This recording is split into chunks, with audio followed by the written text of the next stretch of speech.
ফুসফুসের ক্যান্সার নিয়ে অনেকেই দেরিতে সতর্ক হন, কারণ শুরুর দিকে উপসর্গগুলো সাধারণত অসুখ ভেবে অবহেলা করেন মানুষ।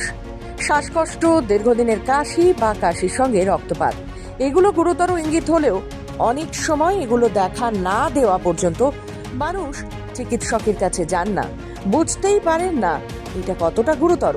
ক্যান্সার বিশেষজ্ঞদের মতে এই অবহেলার ফলেই প্রায় 60% রোগীর ক্ষেত্রে স্টেজ 4-এ গিয়ে রোগ ধরা পড়ে, বিশেষ করে যদি 2 থেকে 3 সপ্তাহ ধরে কাশি না কমে, তাহলে অবশ্যই চিকিৎসকের পরামর্শ নেওয়া প্রয়োজন।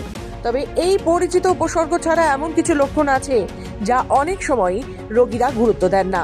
প্রথমত, গলার স্বর পরিবর্তন, গলা খসখসে হয়ে যাওয়া বা স্বর ভেঙে যাওয়া শুধু ঠান্ডার লক্ষণ নয়, কিন্তু ফুসফুসের ক্যান্সারের কারণেও এমনটা হতে পারে। টিউমার বড় হলে লিম্ফ নোড ষড়যন্ত্র নিয়ন্ত্রণকারী স্নায়ুকে চাপে ফেলে দেয়, ফলে স্বর বদলে যায়। দ্বিতীয়ত, অকারণে ওজন কমে যাওয়া, কোনো ব্যায়াম বা ডায়েট না করে যদি ওজন কমতে থাকে, তাহলে তা শরীরের ভেতরে কোনো বড় অসুখের সংকেত হতে পারে। ক্যান্সার কোষের বৃদ্ধি খিদে কমিয়ে দেয় এবং পুষ্টি শোষণের প্রভাব ফেলে।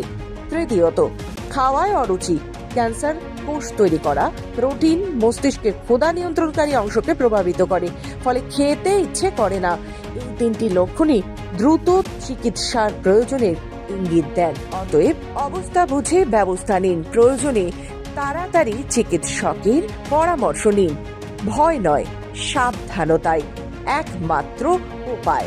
আপনি সুস্থ থাকুন, এই আমাদের একমাত্র লক্ষ্য।